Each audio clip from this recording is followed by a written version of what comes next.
بسم اللہ الرحمن الرحیم۔ اللہ تعالی نے منافقین کے متعلق سورہ بقرہ میں جو باتیں ارشاد فرمائیں ان کے آخر پہ اب دو مثالیں بھی ارشاد فرمائی ہیں۔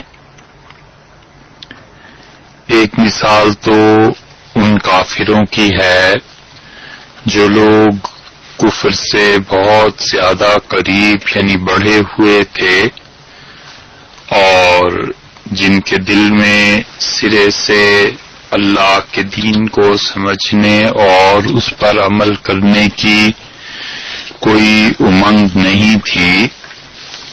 اور دوسری مثال اللہ تعالی نے ان لوگوں کی بیان کی جن لوگوں کو کبھی کبھی یہ خیال آتا تھا کہ وہ اللہ کے دین کی طرف چل پڑیں،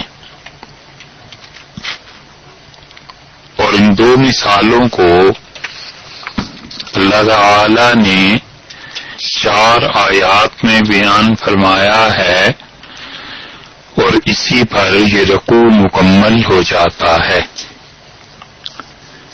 سب سے پہلے جو مثال دی ہے اللہ تعالی نے اس کی لغوی تشریح اور لغت کے اعتبار سے اس کا ترجمہ کر لیتے ہیں، پھر انشاءاللہ اس کے بعد اس کی تشریح اور تفسیر عرض کریں گے۔ اللہ تعالی نے فرمایا ہے کہ مثلہم، ان کی مثال، ان کی مثال یعنی ان منافقین کی مثال اب یہاں سے دی ہے، اور مثال عربی میں یا دنیا کی کسی بھی لغت میں اس لیے دی جاتی ہے کہ انسان پر جس چیز سے مثال دی جا رہی ہے وہ مثال اس کے حالات کو واضح کر دے۔ مثل الشیء عربی میں کسی چیز کا سیدھا کھڑے رہنا اور بعض اوقات کسی چیز کی شکل کو اختیار کر لینا اس معنی میں آتا ہے۔ نبی کریم صلی اللہ علیہ وسلم نے اسی معنی میں یہ بات ارشاد فرمائی ہے کہ من احب ان یمثل لہ الرجال، اور جس شخص کو یہ اچھا لگتا ہو کہ لوگ اس کے لیے کھڑے ہو جائیں۔ یمثل کا ترجمہ کیا گیا کہ اس کے لیے اس کے سامنے کھڑے رہیں، تو اسے چاہیے کہ اپنا ٹھکانہ جہنم بنا لے۔ تمثال تصویر کو بھی کہتے ہیں، اور اس کی وجہ یہ ہے کہ یا تو تصویر کھڑی رہتی ہے جہاں آپ اسے ٹکا دیں وہ ٹک جاتی ہے، اور یا پھر اس کی وجہ یہ ہے کہ تصویر جس چیز کی کھینچی جاتی ہے وہ اس کا گویا کہ ہم شکل بن جاتا ہے۔ تاج محل کی تصویر مکمل طور پہ کوئی آدمی اگر کھینچے، کوئی مصور اس تصویر کو بنائے اور کھینچے، تو اس کو یا تو اس کی مثال، تمثال یا تصویر اس لیے کہیں گے کہ اس نے بالکل اس کو گویا کہ دوسری ہیئت میں کھڑا کر دیا، یا یہ کہ بالکل اس جیسی دوسری صورت بنا دی۔ جبریل امین جب حضرت مریم کے سامنے آئے ہیں تو اللہ تعالی نے وہاں بھی لفظ استعمال فرمایا ہے۔ اللہ نے فرمایا فتمثل لہا، تو جبریل امین تمثل لہا ان کے لیے بن گئے بشرا سویا، ان کے سامنے ٹھیک ایک مرد آدمی کی شکل بن گئے۔ تو تمثل یعنی انہوں نے روپ اختیار کیا، صورت اختیار کر لی ایک مرد کی۔ اسی لیے مثلوں کے معنی ہیں ایسی بات کے جو کسی دوسری بات سے ملتی جلتی ہو، اور اللہ تعالی نے قرآن کریم میں بہت سی چیزیں اس سلسلے میں ارشاد فرمائی ہیں۔ مثلاً یہ فرمایا ہے کہ دیکھو وَتِلْكَ الْأَمْثَالُ نَضْرِبُهَا لِلنَّاسِ، اور یہ مثالیں ہم اس لیے بیان کرتے ہیں کہ لوگ سوچیں، غور کریں، فکر کریں. اور اسی لیے مثال جو ہے وہ اس معنی میں بھی آتا ہے کہ کسی چیز کی مثال بیان کرنا یعنی اس کی حقیقت کے اظہار کے لیے، اس کی کیفیت کے اظہار کے لیے کوئی اندازہ، کوئی پیمائش لوگوں کو بتانا.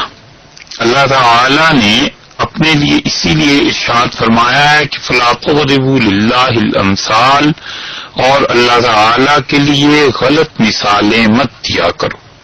ایک جگہ فرمایا ہے لَيْسَ كَمِثْلِهِ شَيْءٌ، اور اللہ تعالی کسی کی طرح نہیں ہے، یعنی اللہ کی طرح کی کوئی چیز نہیں ہے کہ اس کی مثال دی جائے. اور اللہ تعالی نے قرآن پاک میں متعدد مثالیں دی ہیں لوگوں کو سمجھانے کے لیے. مثلا ایک آدمی کے بارے میں کہا ہے کہ جب اسے ہم نے علم دے دیا تو پھر اس نے دنیا کی زندگی کو ترجیح دی علم پر، تو فَمَثَلُهُ كَمَثَلِ الْكَلْبِ، اس کی حالت ایسے ہو گئی جیسے کتے کی حالت ہوتی ہے. یہ بھی آپ کو قرآن پاک میں مل جائے گا.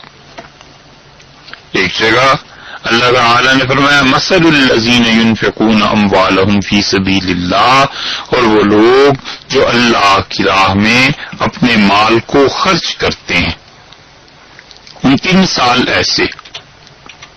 اور پھر اس کی مثال اللہ تعالی نے ایک گندم کے دانے سے دی ہے کہ کوئی ایسا دانہ ڈال دیا جائے زمین میں کہ اس دانے سے 7 بالیں اگائیں اور ہر بالی میں 100 دانے ہوں، تو ایک دانے سے 700 دانے اس انسان کو ملے. تو اللہ تعالی نے مثالیں دی ہیں. قرآن پاک میں یہ پہلی مثال ہے، یعنی ترتیب کے اعتبار سے جو دی گئی ہے. اللہ تعالی نے فرمایا کہ مثلہم، ان کی مثال، ان کی ضمیر لوٹ رہی ہے منافقین کی طرف یا یہ کہ یہودیوں کی طرف یعنی کافروں کی طرف، کہ ان کی مثال ایسی ہے کمثل، اس شخص کیسی ہے الذی، جس انسان نے استوقد نارا، کیا کیا، آگ جلائی. اس کی مثال اس انسان جیسی ہے جس نے کیا کیا، آگ جلائی. آگ جلانا عربی میں وقدت النار، وقودن یا وقدن، آگ کو روشن کرنا. اور وقود ایندھن کی لکڑیاں جن سے آگ جلائی جاتی ہے، اور آگ کے شعلے کو بھی وقود عربی میں کہتے ہیں. کہ اللہ تعالی نے ان الفاظ کا استعمال فرمایا ہے، یعنی وہ چیز جس میں چمک دمک ہوتی ہے تو شعلے میں بھی چمک دمک ہوتی ہے، اس لیے وہاں پر بھی یہ لفظ استعمال فرمایا ہے کہ وقود الناس والحجارہ، اور جہنم جو ہوگی اس کا ایندھن وقود لوگ ہوں گے اور پتھر ہوں گے. ایک جگہ فرمایا کہ وَأُولَئِكَ هُمْ وَقُودُ النَّارِ، اور یہ لوگ ہیں جو جہنم کا ایندھن بنیں گے. تو وقدا یا وقدت النار یا وقود، یہ سب ایک ہی طرح کے معنی اس کے بنتے ہیں. تو وقود ایندھن کی وہ لکڑیاں جن سے آگ کو جلایا جاتا ہے. اسی لیے عرب محاورہ بولتے ہیں اور کہتے ہیں کہ اتقد فلانن غضبا، فلاں آدمی غصے سے بھڑک اٹھا. بھڑکنے کے معنی میں استعمال کیا ہے نا، یعنی اس میں غصے کی آگ بھر گئی. قرآن پاک میں بھی آیا ہے، اللہ نے فرمایا کلما اوقدوا نارن، یہ جب بھی لڑائی کی آگ بھڑکانا چاہتے ہیں، للحرب، حرب کے لیے، یہ جنگ کے لیے، لڑائی کے لیے آگ بھڑکانا چاہتے ہیں، اطفاء اللہ، اللہ اس آگ کو بجھا دیتا ہے. اتقد الجوہر والذہب، سونا چمک اٹھا، سونے کی چمک ہے. اتقد الجوہر، اور جوہر کیا ہے، ہیرا، وہ چمک اٹھا. تو آگ میں بھی بنیادی طور پر چمک پائی جاتی ہے. اس لیے وقود اس ایندھن کو کہتے ہیں یعنی ایندھن کی لکڑیاں یا جو بھی چیز جس سے آگ بھڑکے یا آگ اٹھائی جائے یا آگ چلائی جائے. تو اللہ تعالی نے فرمایا ہے کہ مثلہم ان منافقین کی مثال ایسے ہے کمثل الذی استوقد نارا، جیسے کسی شخص نے آگ چلائی. اب آگ جلانے کے بعد کیا ہوا؟ اللہ تعالی نے پھر فرمایا کہ فلما اضاءت ما حولہ، جب کیا ہوا؟ روشن ہوا، چمک اٹھا، روشن کر دیا اس آگ نے. اضاءت ضیاء ہے نا، نور اور ضیاء دونوں لفظ استعمال ہوتے ہیں. نور وہ پھیلنے والی روشنی جو چیزوں کو دیکھنے میں مدد دیتی ہے، اور اللہ تعالی ان چیزوں کے متعلق بھی نور کا لفظ استعمال فرماتے ہیں جن چیزوں کو انسان محسوس کر سکتا ہے، اور ان چیزوں کے لیے بھی استعمال فرماتے ہیں جن چیزوں کو انسان محسوس نہیں کر سکتا. مثلا اللہ تعالی نے جو نور انسان محسوس کر سکتا ہے اس کے متعلق فرمایا ہے کہ هو الذی جعل الشمس ضیاء، اور اللہ ہی ہے جس نے سورج کو کیا کیا؟ ضیاء بنا دیا. والقمر نورا، اور قمر کو، چاند کو نور بنایا. ضیاء اور نور میں فرق یہ ہے، ضیاء کا لفظ یہاں استعمال ہو رہا ہے نا، ضیاء اور نور میں فرق یہ ہے کہ نور اصل ہوا کرتا ہے، اور ضیاء جو ہے وہ نور سے جو چمک پیدا ہوتی ہے، جو چمک لیتا ہے، اس کو ضیاء کہتے ہیں. اسی لیے اللہ تعالی نے دونوں چیزیں، وہ اللہ تعالی نے فرمایا کہ والذی جعل الشمس ضیاء والقمر نورا، اور قمر منیرا یہ بھی فرمایا کہ روشن چاند اللہ نے بنا دیا.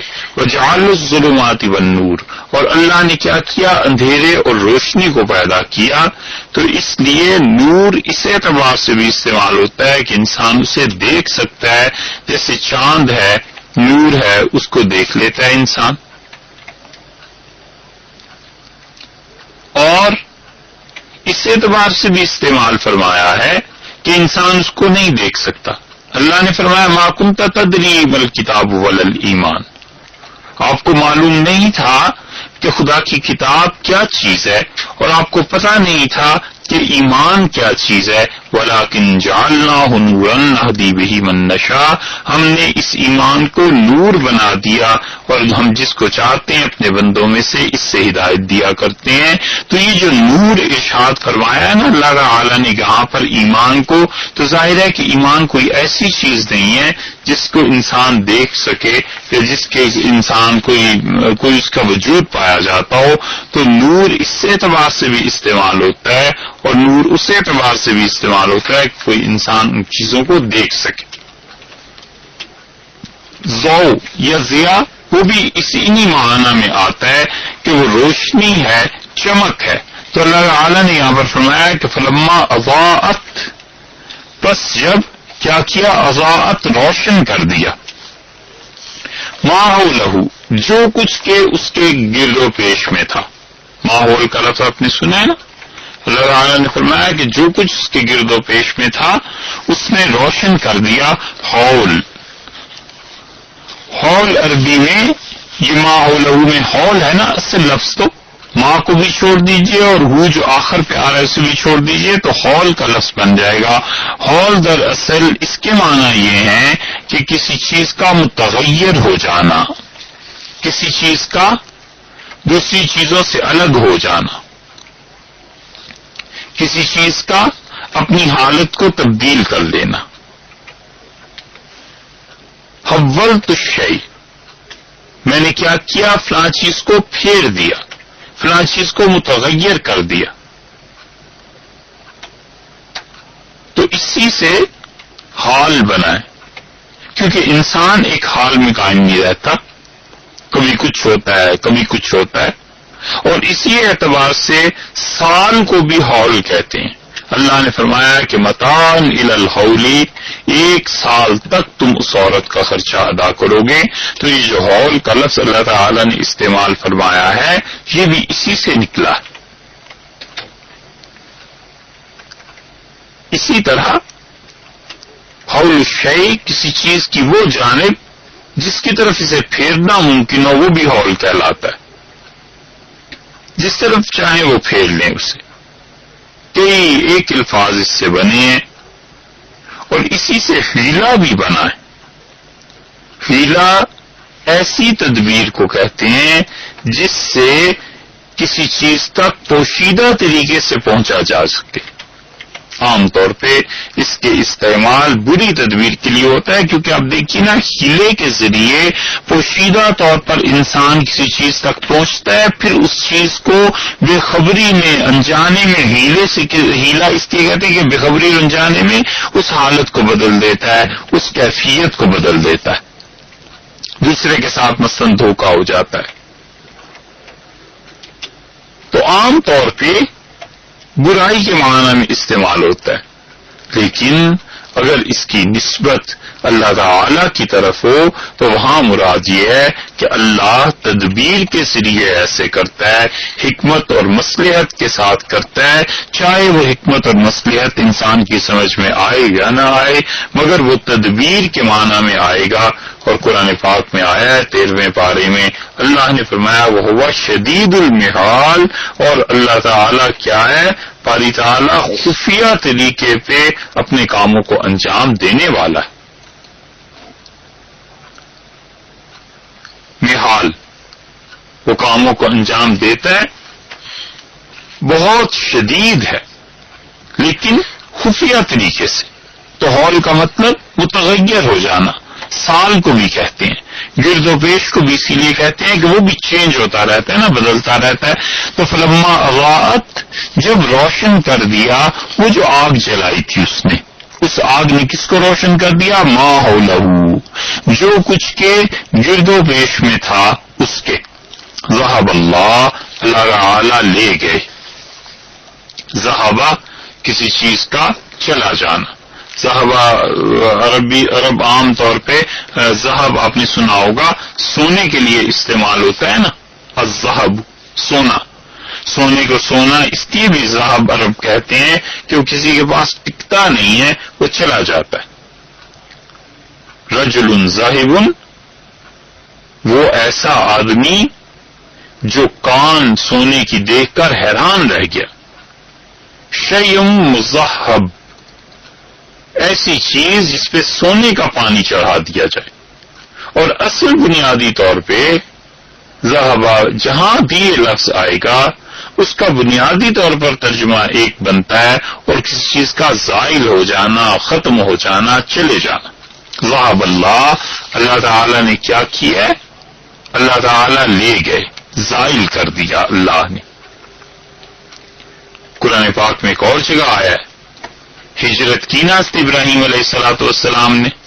تو ہجرت تو ایک زمین سے دوسری زمین میں کی ایک وطن سے دوسرے وطن میں گئے مگر انہوں نے کیا کہا انہوں نے کہا انی ذاہب الی ربی میں اپنے پروردگار کی طرف ذاہب ہجرت کرنے والا ہوں جانے والا ہوں. میں نے ہجرت اللہ کی طرف کی. فلما ذهب عن ابراہیم الرو اور جب ابراہیم علیہ السلام سے الرو ان کا خوف جو تھا دل میں خوف کی کیفیت جو محسوس کر رہے تھے ذہبا جب چلی گئی زائل ہو گئی تو پھر انہوں نے فرشتوں سے باتیں کرنا شروع کی. تو ذہبا کا بنیادی طور پر مطلب یہ کہ کسی چیز کا چلا جانا. جنت میں جب اہل جنت پہنچیں گے تو اللہ تعالی نے فرمایا ہے کہ وہاں جا کر بھی کہیں گے الحمدللہ اللہ کے لیے ساری کی ساری تعریفیں الذی اذهب عنا الحزن جس اللہ نے اذهب عنا ہم سے دور کر دیا ہے لے گیا ہے چلا دیا ہے اس کو ہٹا دیا ہے. کس چیز کو غم کو اللہ نے دور کر دیا. اس لیے یہ ذہبہ کا جہاں جہاں پہ آپ ترجمہ دیکھیں گے قرآن پاک میں، اس میں اور عربی میں اس کا بنیادی طور پر ترجمہ کیا جاتا ہے کہ ذہبہ کا مطلب جانا کسی چیز کا، ہٹ جانا، نکل جانا۔ اللہ نے فرمایا فلما اضاءت ما حوله، جب اس آگ جلانے والے کے گرد و پیش کو چیزوں نے روشن کر دیا، گرد و پیش کی چیزوں کو اس نے روشن کر دیا آگ نے، ذهب اللہ بنورہم، تو اللہ تعالی لے گیا ان کی آنکھوں کا نور۔ اور پھر کیا ہوا؟ وَتَرَكَهُمْ، اور اللہ نے چھوڑ دیا انہیں۔ ترکا کسی کو چھوڑ دینا، ترک الشیء کے معنی کسی چیز کو چھوڑ دینا، اور کبھی کبھی یہ ایسا لفظ ہے کہ چھوڑ دینے کے معنی میں بھی آتا ہے اور کسی چیز کو اختیار کر لینا، دونوں میں۔ کسی چیز کو باقی رکھنا زیادہ مناسب الفاظ میں ترجمہ کیجئے کہ کسی چیز کو چھوڑ دینا یا کسی چیز کو باقی رکھنا، دونوں معانی میں آتا ہے، قرآن پاک میں بھی آیا ہے۔ اللہ تعالی نے فرمایا ہے کہ کم ترکوا من جنات، اور کتنے ہی باغات تھے جو چھوڑ کے مر گئے، کتنی کھیتیاں تھیں جو لوگ چھوڑ کے مر گئے اللہ کے پاس پہنچ کے۔ اور اس سے بھی پیچھے جائیں اور روٹ اس کی دیکھیں تو طریقہ کا سے، طریقہ اصل میں اس انڈے کو کہتے تھے جو جنگل میں پڑا ہوا ملے، جس کا کوئی وارث نہ ہو، پتہ نہ چلے، تو طرح کا لاوارث، چھٹی ہوئی چیز جو چھین لی جائے، ایک تو یہ، اور چاہے وہ اپنے ارادے سے چھوڑے اور چاہے وہ اپنے اختیار کے علاوہ جبر سے چھوڑے، مجبوراً اس سے کوئی چیز چھڑا دی جائے، سارے معنی میں ترک الشیء کا مطلب کسی چیز کا چھوڑ دینا۔ اور ابقا کے معنی میں بھی استعمال ہوتا ہے کسی چیز کا باقی رکھنا۔ اللہ تعالی نے فرمایا ہے کہ ان کا ذکر وَتَرَكْنَا عَلَيْهِ فِي الْآخَرِينَ، بعد میں آنے والی جو امتیں تھیں ان میں بھی ہم باقی رکھیں گے۔ وَاتْرُكِ الْبَحْرَ رَهْوًا، اور دریا سے ہم نے کہا کہ تو کیا کر، خشک ہو جا، کہ یہ کہ ان لوگوں سے جنہوں نے دریا کو عبور کرنا تھا، ہم نے ان سے کہا کہ وَاتْرُكِ الْبَحْرَ رَهْوًا، دریا سے کہ خشک ہو رہا ہوگا اور تم پار اتر جاؤ گے۔ تو یہاں پر بقا کے معنی میں بھی استعمال ہوا ہے کہ ہم ان کا ذکر خیر باقی رکھیں گے فی الآخرین، بعد میں آنے والی امتوں میں۔ تو یہ لفظ دونوں طرح استعمال ہوتا ہے، مگر عام طور پہ اس کا استعمال ہوتا ہے کسی چیز کو چھوڑ دینا۔ تو اللہ تعالیٰ نے یہاں بھی یہی لفظ استعمال فرمایا ہے کہ وَتَرَكَهُمْ، اور اللہ نے انہیں چھوڑ دیا فی ظلمات، اندھیروں میں۔ ظلم کی جمع لائے ہیں ظلمات، ظلم تو ایک اندھیرا ہوتا ہے، اللہ نے فرمایا کہ ہم نے انہیں کیا کیا ہے، بہت سے اندھیروں میں چھوڑ دیا، لا یبصرون، اور کچھ نہیں دیکھتے، صم، بہرے ہیں، کان میں کچھ پڑتا ہے سنائی نہیں دیتا اور بالکل اس کو سمجھ نہیں پاتے، بکم، گنگے ہیں، ہم یون، اندھے ہیں، یہ الفاظ پہلے بھی گزر چکے ہیں، فہم، سو یہ لوگ لا یرجعون، نہیں لوٹیں گے، رجوع نہیں کریں گے۔ رجوع کا مطلب رجوع کے معنی کسی چیز کا اپنے اصل کی طرف لوٹنا، کسی چیز کا اپنی اصل کی طرف عود کرنا۔ اسی لیے اللہ تعالی نے قرآن پاک میں متعدد جگہ پر اس لفظ کو استعمال کیا، مثلا وَلَمَّا رَجَعَ مُوسَىٰ إِلَىٰ قَوْمِهِ، اور جب ایسے موسیٰ علیہ السلام اپنی قوم کی طرف رجع، لوٹے، آسمان کے متعلق فرمایا ہے کہ والسماء ذات الرجع، اور آسمان کی قسم جو کہ ذات الرجع جس میں بار بار لوٹایا جاتا ہے.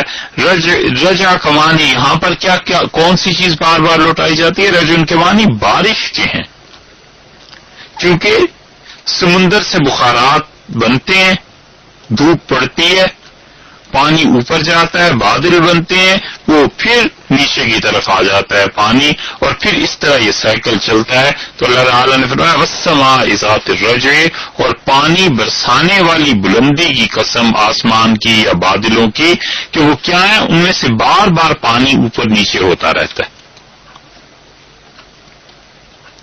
اس لیے یہاں پر اللہ تعالی نے جو لفظ استعمال فرمایا ہے وہ یہ کہ فَهُمْ لَا يَرْجِعُونَ، سو وہ رجوع نہیں کریں گے، لوٹیں گے نہیں. یہ پہلی مثال تھی ان منافقین کے سلسلے میں جو اللہ تعالی نے یہاں پر استعمال فرمائی ہے، ارشاد فرمائی ہے. یہاں پر ان کا قصہ مکمل ہوتا ہے، اور اس کے بعد اللہ تعالی نے دوسری مثال دی ہے اور پھر اسے شروع کیا ہے کہ یا ان کی مثال ایسے ہے. پہلے ان دو آیات کریمہ میں جو مثال آئی ہے اس کو دیکھیے. اب اس کا بامحاورہ ترجمہ کرتے ہیں. اللہ تعالی نے فرمایا مثلہم، ان منافقین کی مثال کمثل الذی استوقد نارا، اس شخص کیسی ہے جس نے کیا کیا، آگ جلائی، آگ روشن کی.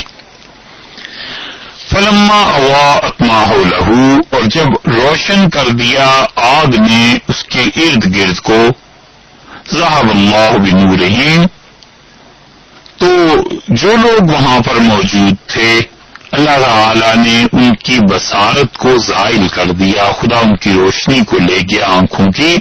وترکہم فی ظلمات، اور اللہ نے انہیں اندھیروں میں چھوڑ دیا، لا یبصرون، وہ کچھ نہیں دیکھتے. صم، بہرے ہیں، بکم، گنگے ہیں، عمیٌ، اور نابینا ہیں، اندھے ہیں. فہم لا یرجعون، سو وہ اللہ کی اس دین کی طرف نہیں لوٹیں گے، رجوع نہیں کریں گے. یہ منافقین جو تھے وہ تھے جن کے متعلق اللہ کے علم میں یہ بات طے ہو چکی تھی کہ اللہ تعالیٰ کو معلوم تھا کہ یہ کفر پر مریں گے اور کافروں سے بھی بدتر ہیں یہ لوگ، اور رجوع کی کوئی صورت ان کی باقی نہیں رہی. اس آیت کریمہ کو اگر آپ گہری نظر سے دیکھیں تو یہ تقریباً وہی بات بن جاتی ہے جو کفار کے تذکرے کے سلسلے میں اللہ تعالی نے ارشاد فرمائی تھی. اور وہاں پر اللہ تعالی نے فرمایا تھا کہ ختم اللہ علی قلوبہم، اللہ تعالی نے ان کے دلوں پر مہر لگا دی ہے. تو جو حالت ان کی تھی تقریباً وہی حالت ان کی یہاں بیان کی گئی. انہوں نے کیا کیا، ہدایت کو چھوڑ کر گمراہی کو اختیار کیا. بالہدا کے دو ترجمے کیے تھے نا، کہ انہوں نے ہدایت جو فطری تھی اسے بیچ کر گمراہی کو خرید لیا. یہ کہ انہوں نے ترجیح دی گمراہی کو اور ہدایت پر نہیں رہے. ہدایت جان بوجھ کے انہوں نے اپنے ہاتھ سے فروخت کر دی، بیچ دی یا اسے ضائع کر دیا. تو اللہ تعالی نے اب یہاں پر ان کی ایک مثال دے دی. تو فرمایا یہ وہ لوگ ہیں کہ ان کی مثال ایسے جیسے کسی انسان نے آگ روشن کی. یہ آگ جو روشن کی ہے اس پہ 3 آراء مفسرین نے ذکر کیے ہیں، اور جو چند ایک آیات قرآن پاک کی مشکل ہیں ان میں سے ایک مشکل آیت یہ بھی ہے، اور یہاں پر مفسرین نے بہت تفصیل لکھی ہے، مگر اس کی کل خلاصہ 3 چیزوں کا ہے. وہ کہتے ہیں کہ الذی سے مراد کون انسان ہے، یعنی وہ شخص جس نے آگ روشن کی. پہلی رائے تو یہ ہے کہ اس سے مراد نبی کریم صلی اللہ علیہ وسلم کی اپنی ہستی اور اپنی شخصیت ہے کہ رسول اللہ صلی اللہ علیہ وسلم نے پیغمبر علیہ الصلوۃ والسلام نے آگ روشن کی، یعنی انہوں نے ہدایت کا نور پھیلایا اور ہدایت دی، اور فلما اضاءت ما حوله، جب اس ہدایت نے ان لوگوں نے اس سے کچھ بھی قبول کیا یا نہیں کیا، لیکن اس ہدایت نے گرد و پیش کے سارے ماحول کو روشن کر دیا۔ اگر یہ تفسیر مان لی جائے کہ اس سے مراد جناب رسول اللہ صلی اللہ علیہ وسلم کی ذات مقدسہ اور مبارکہ ہے، تو اس کا مطلب یہ ہو گیا کہ اللہ تعالی نے مثال دی ہے، لیکن حقیقت میں رسول اللہ صلی اللہ علیہ وسلم کی تعریف ہے کہ ان کی وجہ سے، ان کی تعلیمات کی وجہ سے، پیغمبر علیہ الصلوۃ والسلام کے فرمودات کی وجہ سے وہاں پر ہر طرف نور پھیل گیا۔ اور حقیقت بھی یہی کہ رسول اللہ صلی اللہ علیہ وسلم کو اللہ نے جو دنیا میں بھیجا ہے، اللہ نے اسی لیے فرمایا کہ لقد من اللہ علی المؤمنین، اور اللہ نے بہت بڑا احسان کیا ایمان والوں پر، اس بعث فیہم رسولا منہم، جب رسول اللہ صلی اللہ علیہ وسلم کو دنیا میں بھیجا۔ لوگ کفر میں پڑے ہوئے تھے اور لوگ شرک میں پڑے ہوئے تھے، اور اللہ تک پہنچنے کی راہیں ایک طرح سے مسدود ہو گئی تھی، اور 600 برس تک کوئی پیغام خدا کا دنیا میں نہیں آیا، سیدنا مسیح علیہ الصلوۃ والسلام سے لے کے رسول اللہ صلی اللہ علیہ وسلم کے درمیان کسی پیغمبر کا حتمی اور یقینی وجود ثابت نہیں۔ گمراہی کا یہ حال تھا کہ حضرت سعید بن زید رضی اللہ عنہ ارشاد فرماتے تھے، یہ شرح مبشرہ میں سے تھے، حضرت سعید رضی اللہ عنہ اور حضرت عمر رضی اللہ عنہ کے ساتھ دوہرا تعلق تھا، یعنی حضرت عمر اور حضرت سعید رضی اللہ عنہ کی بہنیں دونوں ایک دوسرے کے گھر تھیں، تو اپنے والد کے بارے میں کہتے تھے کہ میرے والد نبی کریم صلی اللہ علیہ وسلم کی تشریف آوری سے کچھ قبل ان کا انتقال ہوا، اور کہتے تھے میرے والد حج کے موسم میں بھی بیت اللہ میں بیٹھ جاتے تھے، اور جب عرب طواف کرتے تھے بغیر لباس کے تو وہ انہیں کہتے تھے کہ یہ دین نہیں ہے، یہ کام مت کرو، اور وہ جب بتوں کو پوجتے تھے عرب ان کے سامنے تو انہیں بھی روکتے تھے اور کہتے تھے نہ کرو، اور پھر وہ کہتے تھے میرے پروردگار میں ابراہیم علیہ الصلوۃ والسلام کے دین پر قائم ہوں، اور اپنے دونوں ہاتھ زمین پہ رکھ دیتے تھے الٹے کر کے، یعنی ہتھیلیاں چہرے کی طرف اور پشت ہاتھوں کی زمین کی طرف، اور ان ہاتھوں پر تپتی زمین پہ سجدہ کرتے تھے، اور کہتے تھے میرے خدا اگر مجھے پتا ہوتا کہ تجھ تک پہنچنے کی راہ شام میں ملتی ہے تو میں وہاں تک اس بڑھاپے میں سفر کرتا، اور اللہ مجھے پتا ہوتا کہ سمندر میں کود جانے سے تو مل جائے گا تو میں یہ بھی کرتا، اور میرے پروردگار میں ابراہیم علیہ الصلوۃ والسلام کے دین پر ہوں۔ فتح الباری میں حافظ ابن حجر رحمۃ اللہ علیہ نے لکھا ہے کہ حضرت سعید رضی اللہ عنہ نے نبی کریم صلی اللہ علیہ وسلم سے پوچھا، اور ایک جگہ یہ بھی آیا ہے کہ یہ حضرت سعید رضی اللہ عنہ کی بہن عاتقہ بنت زید رضی اللہ عنہ نے پوچھا، کسی نے بھی پوچھا، انہوں نے کہا اللہ کے رسول آپ ہمارے والد کے بارے میں کیا کہتے ہیں؟ وہ حضرت ابراہیم علیہ الصلوۃ والسلام کے دین پر اپنے آپ کو قائم سمجھتے تھے، تو رسول اللہ صلی اللہ علیہ وسلم نے فرمایا میں نے انہیں جنت میں دیکھا سفید لباس میں پھر رہے تھے، اور یہی چیز رسول اللہ صلی اللہ علیہ وسلم نے ورقہ بن نوفل رضی اللہ عنہ کے بارے میں بھی فرمائی، اور رسول اللہ صلی اللہ علیہ وسلم سے پوچھا گیا تو آپ نے فرمایا میں نے ورقہ کو دیکھا وہ بھی جنت میں سیر کر رہے تھے۔ اللہ نے ان سب لوگوں کو بخش دیا، پروردگار نے جو سچی اور نیت کے ساتھ خدا کی راہ طلب کرتے تھے، اور یہ لوگ ایسے تھے کہ اس زمانے میں کسی نبوت کا وجود، نبوت کی تعلیمات کی نبوت کی پوری تعلیمات موجود نہیں تھی، تو اگر یہاں پر مراد رسول اللہ صلی اللہ علیہ وسلم کی ذات اقدس لی جائے تو اس کا مطلب یہ ہوا کہ نبی کریم صلی اللہ علیہ وسلم کی تعریف ہے کہ ما حولہ، جو کچھ ان کے گرد و پیش میں تھا اس آگ نے انہیں روشن کر دیا۔ آگ میں دو چیزیں تھیں، ایک حرارت تھی اور ایک اس کی روشنی تھی، نور تھا، اور رسول اللہ صلی اللہ علیہ وسلم کی تعلیمات میں نور بھی ہے اور حرارت بھی ہے۔ اللہ نے فرمایا ذهب اللہ بنورہم، اللہ نے کیا کیا، اس آگ کے نور کو ان منافقوں سے ختم کر دیا۔ ایک تفسیر تو اس کی یہ کی گئی، اور اس میں مفسرین نے یہ بھی ایک بات کی ہے کہ وہ کہتے ہیں اضاءت ما حولہ، جو کچھ گرد و پیش میں تھا جب آگ نے اسے روشن کر دیا، تو اگلا جملہ جو ہے کہ اللہ ان کی روشنی لے گیا، تو یہاں پر درمیان میں یہ ماننا پڑے گا کہ اس کا مطلب یہ ہے کہ وہاں کچھ لوگ موجود تھے، کچھ لوگ وہاں بیٹھے ہوئے تھے، یعنی یہ کہا جائے گا کہ اللہ تعالی نے ان کے نور کو سلب کیا، اور اس سے پہلے کیا تھا، فلما اضاءت ما حولہ، جب گرد و پیش کو روشن کر دیا تو وہاں پر کچھ لوگ بیٹھے ہوئے تھے، ذهب اللہ بنورہم، اللہ نے ان لوگوں کے نور کو چھین لیا۔ تو وہ کہتے ہیں کہ الذی بظاہر عربی گرامر کے اعتبار سے یہ مفرد ہے نا، الذی اور الذین ہونا چاہیے، کیونکہ آگے آدمیوں کا ذکر آ رہا ہے، تو وہ کہتے ہیں الذی یہاں پر اگرچہ واحد ہے لیکن معنی کے اعتبار سے یہ جمع قرار دی گئی ہے، جمع ہے اصل میں اس کے معنی میں۔ تو ایک تفسیر تو اس کی یہ ہوئی،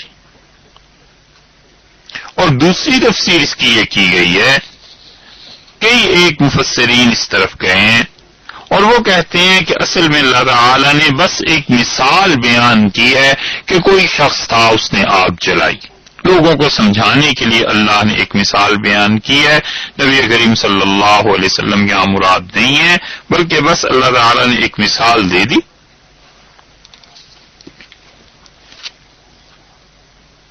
اور وہ مثال اس کا قدیم زمانے میں کہیں وجود پایا جاتا تھا یا نہیں پایا جاتا تھا، وہ کہتے ہیں اس سے بحث نہیں۔ یہ دوسری رائے ہے بعض مفسرین کی۔ اور پھر وہ کہتے ہیں کہ مثال جو دی ہے تو فرمایا فلما اضاءت ما حولہ، اس نے آگ اس لیے روشن کی کہ اس کے گرد و پیش میں رات کی تاریکی میں جنگل میں جو مضر جانور ہیں اور جو نقصان دے سکتے تھے، تکلیف دے سکتے تھے، وہ جانور ان سے بچا جا سکے۔ اور اس آگ کے سے فائدہ اٹھانا تو یہی تھا، مگر جو لوگ وہاں بیٹھے ہوئے تھے ان کی حالت یہ تھی کہ ان کی نور بصارت اللہ نے چھین لیا، اور وہاں پر جو نقصان پہنچنا تھا انہیں پہنچا، اور اللہ نے انہیں چھوڑ دیا اندھیروں میں، وہ نہیں دیکھ سکتے۔ تیسری تفسیر مفسرین نے جو اس کی ہے وہ کہتے ہیں کہ یہ مثال اس منافق آدمی کی ہے کہ مثلہم، ان منافقوں کی مثال اس شخص کی طرح سمجھو کمثل الذی استوقد نارا، جس منافق نے آگ جلائی۔ منافق نے آگ جلائی یعنی اس نے اسلام کو قبول کر لیا۔ فلما اضاءت ما حولہ، اور جب روشن کر دیا آگ نے اس کے گرد و پیش کو، یعنی اس منافق نے جب اسلام قبول کیا تو اس اسلام نے اسے یہ فائدہ دیا کہ وہ مسلمانوں میں نکاح کے قابل ہو گیا، اسے یہ فائدہ ملا کہ مسلمانوں نے جو کافروں کو قتل کرنا تھا یہ قتل سے محفوظ ہو گیا۔ اسی طرح غنیمت کے مال میں اسے حصہ مل گیا، جو کچھ فوائد اسلام کے پہنچ سکتے تھے اسے پہنچ کے ذهب اللہ بنورہم، اور اس کے بعد کیا ہوا، اللہ نے ان کے نور کو ان سے چھین لیا۔ تو تیسری مثال انہوں نے تیسری تفسیر انہوں نے اس کی یہ کی ہے کہ جو آدمی آگ جلانے والا تھا در حقیقت منافق ایک تھا، اور اس کو اللہ نے واحد کے اگرچہ الفاظ میں ذکر کیا ہے لیکن حقیقت میں اس کے معانی جمع مراد ہیں کہ کچھ لوگ تھے، انہوں نے آگ چلائی اور آگ نے جب گرد و پیش کے ماحول کو روشن کر دیا تو اللہ تعالیٰ ان منافقین کی نور بصارت کو، ان کی آنکھوں کو، دیکھنے کی حس کو اللہ نے ختم کر دیا۔ یہ تینوں تفاسیر کی گئی ہیں، اور اگرچہ آخری دو تفاسیر جو ہیں ان کی طرف اکثر مفسرین گئے ہیں، مگر پہلی بات کہ اس سے نبی کریم صلی اللہ علیہ وسلم مراد ہیں، یہ بھی بعض حضرات کا خیال ہے۔ آگے دیکھیے، اللہ تعالی نے فرمایا ہے کہ کیا ہوا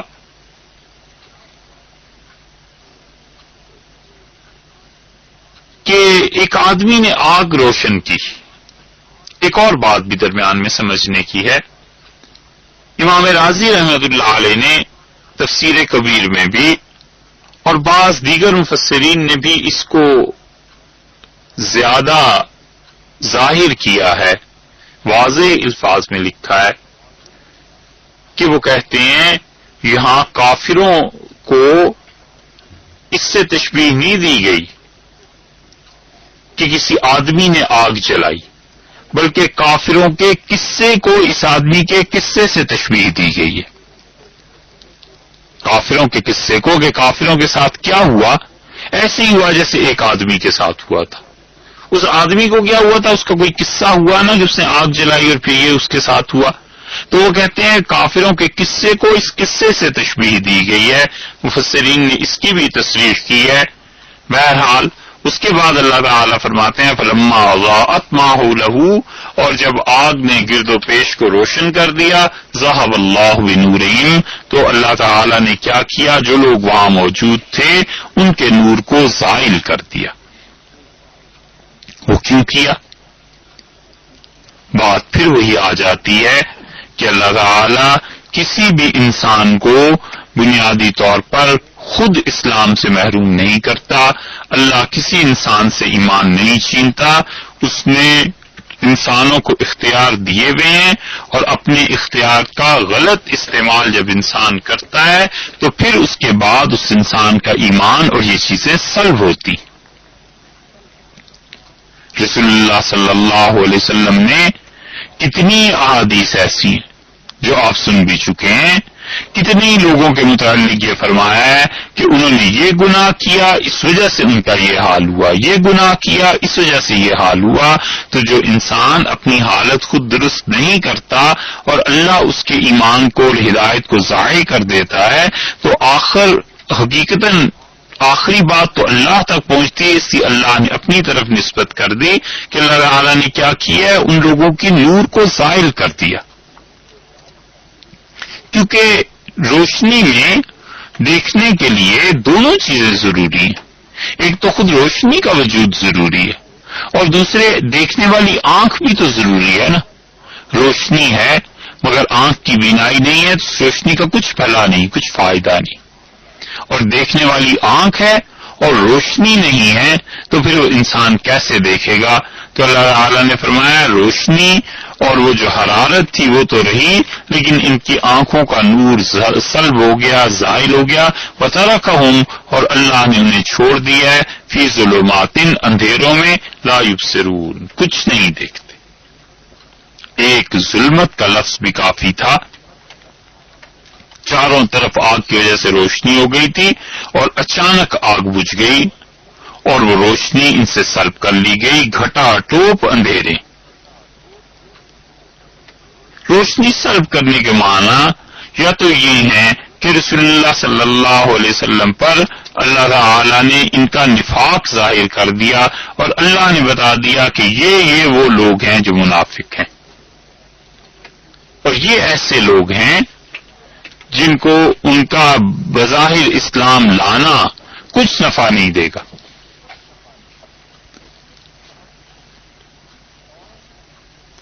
اور یا پھر مراد یہ ہے کہ اللہ تعالی نے فرمایا سرے سے جو فطرت تھی وہی مسخ ہو گئی۔ آئندہ کو جتنے بھی احکامات آپ پر نازل ہوں گے آپ دیکھیں گے یہ کسی بھی حکم کو ماننے کے لیے تیار نہیں ہے. روشنی بجھ گئی، اندھیرا در اندھیرا، ایک اندھیرا پھر دوسرا اندھیرا، گویا کہ اندھیروں کا ایک انبار ہے کہ تہ در تہ اندھیرے ہی اندھیرے.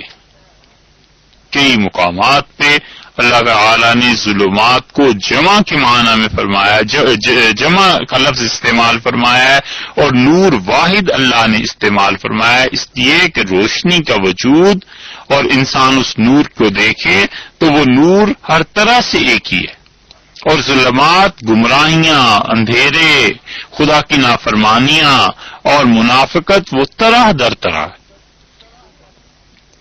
کئی ایک صورتیں گناہوں کی، کئی ایک صورتیں، اور ان سب کے ڈانڈے جا کر نفاق سے ملتے ہیں. اس لیے اللہ تعالیٰ نے یہاں بھی ظلمات کا لفظ استعمال فرما دیا کہ ہم نے کیا کیا، اندھیروں میں چھوڑ دیا. لا یبصرون، بس اتنا ہی کافی تھا، مگر پھر بھی تاکید میں فرمایا کہ لا یبصرون، وہ کچھ نہیں دیکھتے. آپ سوچئے یہ نفاق کتنی بری چیز ہے کہ خدا نے اس کے لیے 4 لفظ استعمال فرمائے ہیں. ذہب اللہ، اللہ لے گیا بنورہم، ان کی روشنی. اتنا ہی کافی تھا. سمجھ جاتے کہ جب نور بصیرت زائل ہو، نور بصارت زائل ہو گیا اور جب دیکھ نہیں سکتے تو ظاہر ہے کہ اب کچھ نہیں، اندھے ہو گئے. لیکن اس کے بعد فرمایا وَتَرَكَهُمْ فِي ظُلُمَاتٍ، اور ہم نے انہیں اندھیروں میں چھوڑ دیا. اندھیرے میں ویسے بھی نظر نہیں آتا، پھر اس کے بعد تاکیداً فرمایا کہ لا یبصرون، یہ کچھ دیکھتے بھی نہیں. اور پھر آگے صم بکم عمی فہم لا یرجعون، یہ چوتھی چیز بار بار اللہ تعالیٰ کہہ رہے ہیں کہ یہ لوگ کیا ہو گئے ہیں، بہرے ہو گئے ہیں، بالکل اندھیروں میں چلے گئے ہیں، گونگے ہو گئے ہیں، اندھے ہو گئے ہیں. یہ نفاق اتنی بری چیز ہے کہ اللہ تعالیٰ بار بار لوگوں کو سمجھا رہا ہے کہ بچو اس سے، ظاہر اور باطن کے تضاد سے، کیونکہ جس انسان کا باطن کچھ اور ہو، ظاہر کچھ اور ہو، وہ یقیناً نفاق کے مرض میں مبتلا ہو جاتا ہے اور پھر خدا اسے اس طرح اندھیروں میں چھوڑ دیتا ہے. کوئی اس دور میں وہ آئینے تقسیم کرے، کوئی اس دور میں وہ آئینے تقسیم کرے جس میں باطن بھی نظر آتا ہو ظاہر کی طرح.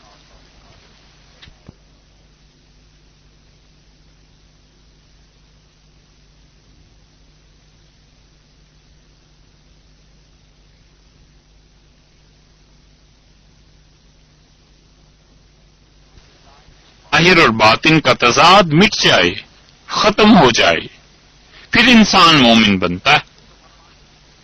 تو فرماتے ہیں کہ ہم نے انہیں چھوڑ دیا ہے ایسے اندھیروں میں جہاں کچھ نہیں دیکھتے. سمن، بہرے ہو گئے ہیں.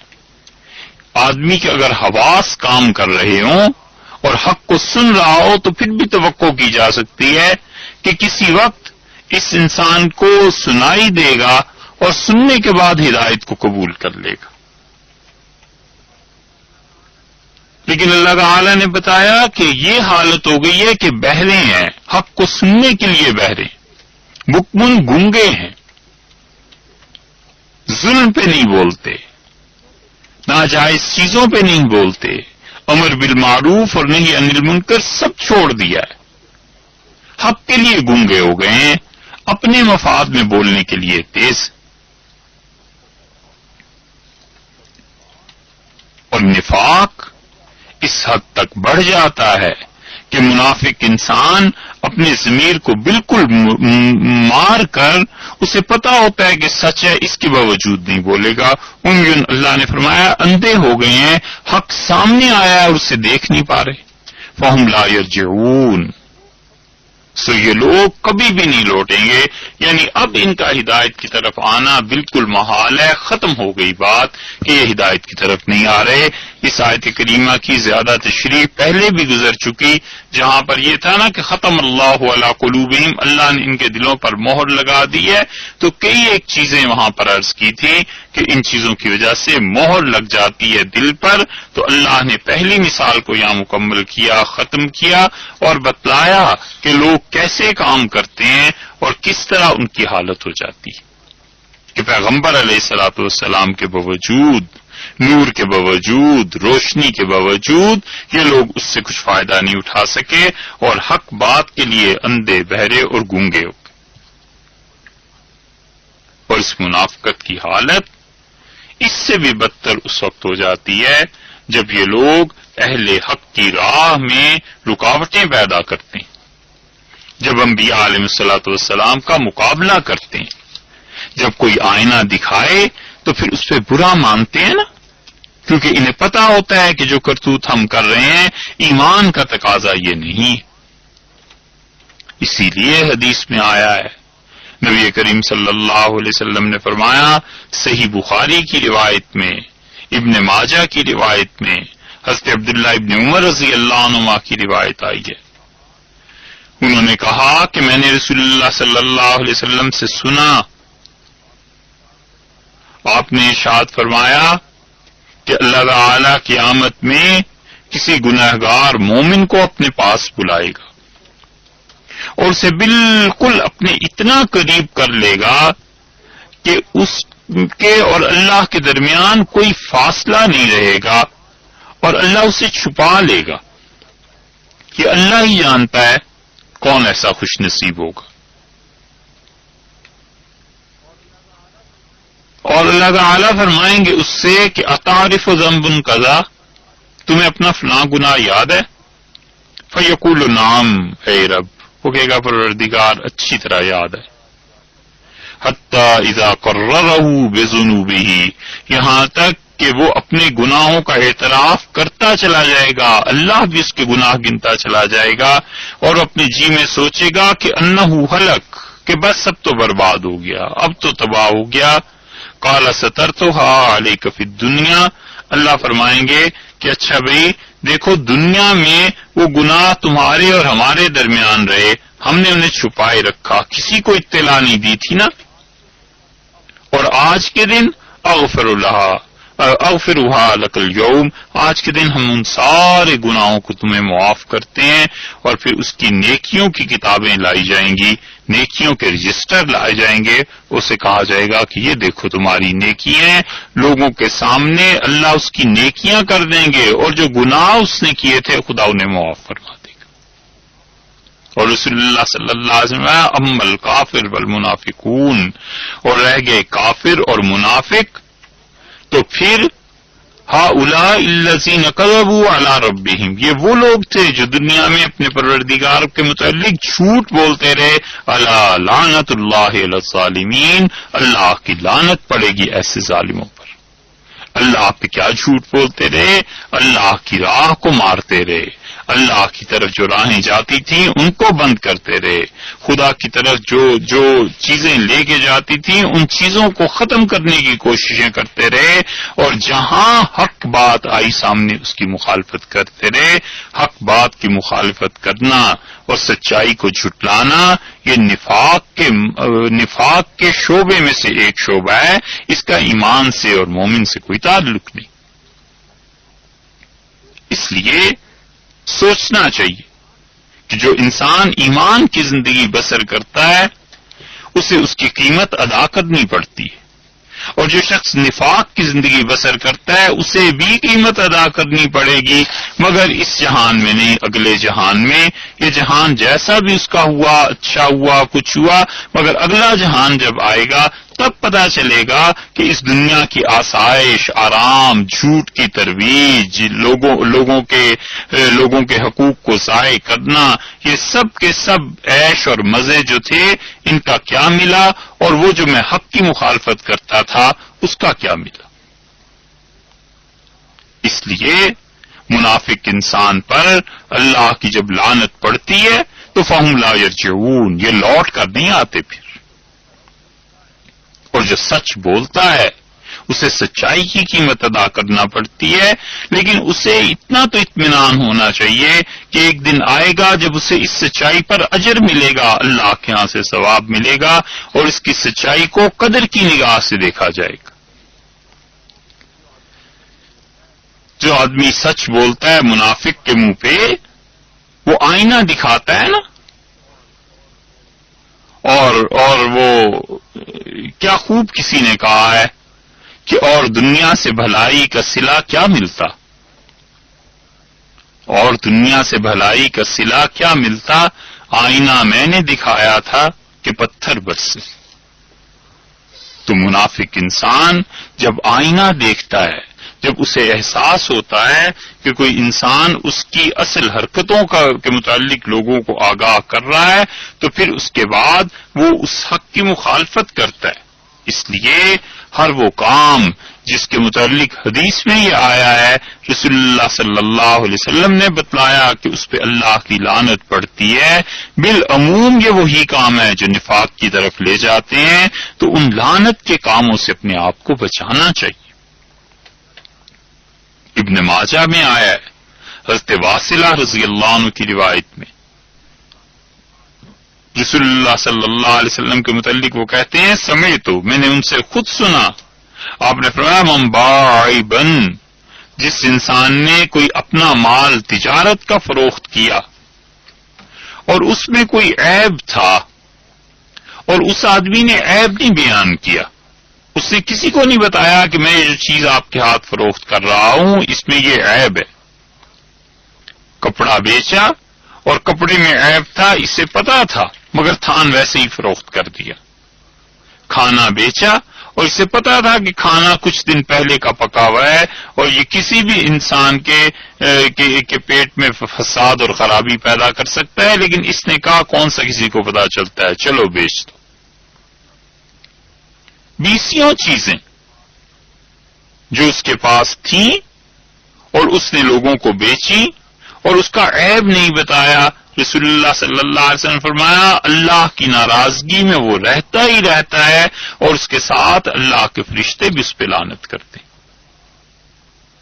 اللہ تعالی کے فرشتوں کا لعنت کرنا یعنی ان کی بد دعا کہ خدا کی رحمت سے یہ انسان دور ہو جائے، اور وہ ایسی مخلوق ہے اللہ کی جس کی دعائیں بھی سنی جاتی ہیں اور بد دعائیں بھی سنی جاتی ہیں۔ یہ لعنت کے کام ہے۔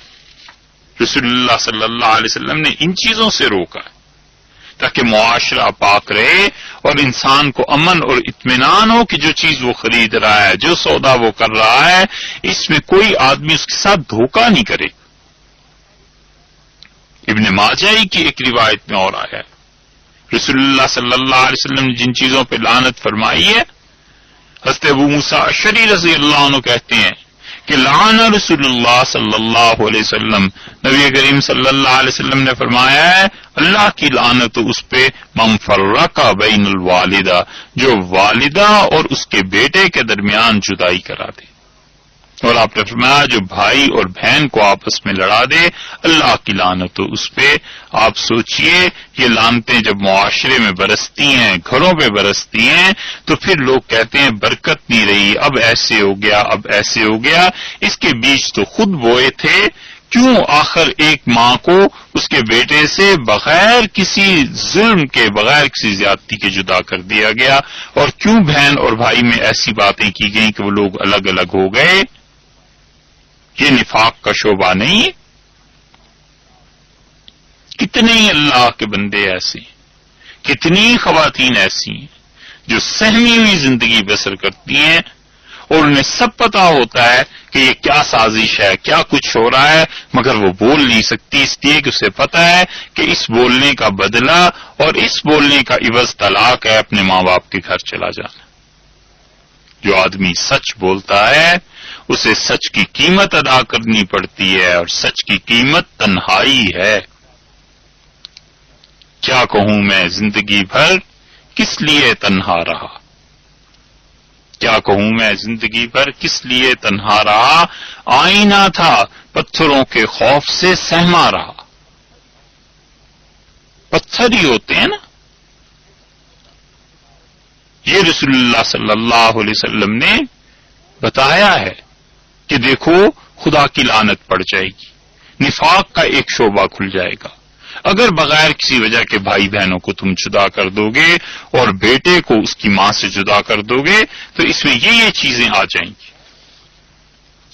ایک اور حدیث میں آیا ہے رسول اللہ صلی اللہ علیہ وسلم نے حضرت عائشہ رضی اللہ عنہا کی روایت ہے، ترمذی میں ہے، امام حاکم رحمۃ اللہ علیہ نے ذکر کی ہے، یہ امام طحاوی رحمۃ اللہ علیہ اس حدیث کو لائے ہیں اپنی اس میں آثار میں، اور بہت جگہ آپ کو یہ حدیث مل جائے گی۔ حضرت عائشہ رضی اللہ عنہا نے کہا کہ رسول اللہ صلی اللہ علیہ وسلم نے فرمایا 6 آدمی جن پہ میں نے لعنت کی اور اللہ نے ان پہ لعنت کی ہے، اور آپ نے فرمایا یاد رکھنا نبی کی لعنت ایسی چیز ہے جسے خدا قبول کر لیتا ہے، یعنی وہ ایک بد دعا ہے جو اللہ کے ہاں قبول ہو جاتی ہے۔ الزائد فی کتاب اللہ، اللہ کی کتاب میں ایسی تفسیر بیان کرنے والا جو اللہ کی مراد نہیں تھی۔ قرآن پاک کی تفسیر بیان کرنا کوئی آسان بات نہیں ہے، کوئی کھیل نہیں ہے کہ ہر آدمی لے کے اسے بیٹھ جائے۔ بس اتنا ہی کافی ہے کہ جو پرانے مفسرین نے جو کچھ لکھا ہے اسے نقل کرنے کا بھی سلیقہ اور ڈھنگ آ جائے، بس وہی کافی ہے، وگرنہ خود تفسیر کرنا یہ کچھ معمولی بات ہے۔ اور دوسرا، رسول اللہ صلی اللہ علیہ وسلم نے فرمایا وہ جو اللہ کی تقدیر کو جھٹلائے، اور تیسرا آپ نے فرمایا وہ جو جبر سے حکومت پہ قبضہ کر لے اور جن کو اللہ نے عزت دی تھی انہیں ذلیل کرے، اور جو ذلیل تھے انہیں عزت دے۔ حکومتیں سنبھالنا اور جبر سے قبضے کرنا، اور جو پہلے حکمران تھے انہیں ہٹا دینا اور ان کی عزت کو خاک میں ملانا اور ان کے مقابلے میں کافروں کو عزت والا کرنا، یہ لعنت کے کام نہیں ہے تو اور کیا ہے؟ اسی لیے فقہا نے اس حدیث کے پیش نظر لکھا ہے کہ وہ کہتے ہیں مسلمانوں کی کسی حکومت کو بھی بدلنا اس وقت تک جائز نہیں ہے جب تک کہ 2 شرطیں نہ پائی جائیں۔ ایک شرط یہ کہ جو انسان اس انقلاب کو برپا کرے وہ پہلے سے بہتر نظام حکومت لائے، اور دوسری یہ کہ اس کے پاس پوری ٹیم موجود ہو جو اس ملک کو سنبھال سکے، ایسے نہ ہو کہ مسلمان پہلے سے زیادہ مصیبت میں پڑ جائیں۔ جبر کی حکومتیں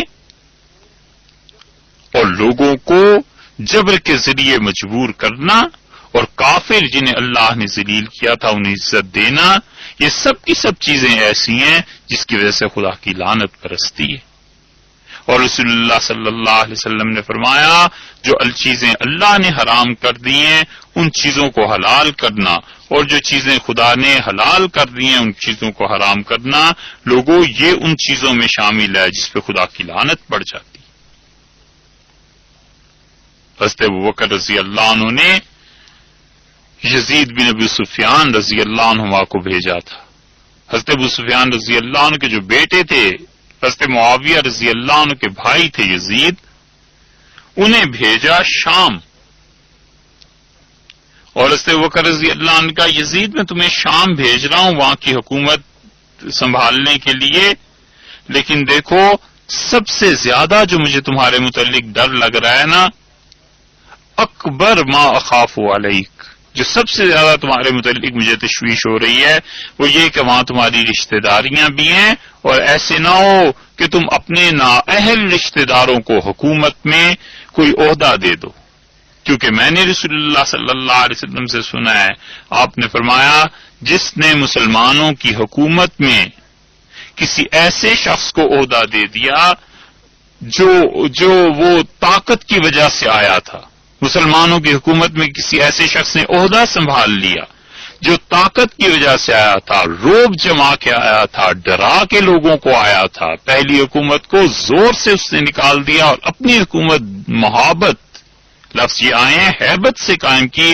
فعلیہ لعنت اللہ، اللہ کی لعنت اس پہ پڑے گی، اور اللہ نفل اور فرض دونوں نمازیں اس کی لوٹا دیں گے یہاں تک کہ یدخلہ جہنم، خدا اسے جہنم میں ڈال دے۔ یہ وہ چیزیں ہیں جن پہ لعنت پڑتی ہے۔ امام احمد رحمۃ اللہ علیہ اس حدیث کے راوی ہیں، مستدرک میں حاکم لائے ہیں، حضرت ابوبکر رضی اللہ عنہ نے یہی حدیث حضرت یزید رضی اللہ عنہ کو سنائی تھی جب انہیں شام بھیج رہے تھے، تو یہ لعنت جب پڑ جاتی ہے تو تو پھر فطرت مسخ ہو جاتی ہے، اور جب فطرت مسخ ہو جاتی ہے تو پھر انسان کے کان حق سننے کے لیے بہرے ہو جاتے ہیں، اس کی زبان حق بولنے کے لیے گونگی ہو جاتی ہے، اس کے آنکھیں حق بات کو دیکھنے کے لیے اندھی ہو جاتی ہیں۔ یہ ہے جو چیز اللہ نے فرمائی ہے فَهُمْ لَا يَرْجِعُونَ، اور وہ لوگ رجوع نہیں کریں گے، لوٹیں گے نہیں، یعنی یہ کہ ان کا قصہ تمام ہوا، ان کے دل پر مہر لگ گئی۔ اس کے بعد اللہ تعالی نے منافقین کی حالت مزید واضح کرنے کے لیے دوسری مثال ارشاد فرمائی ہے، وہ انشاءاللہ کل بیان کریں گے۔ السلام علیکم ورحمۃ اللہ وبرکاتہ۔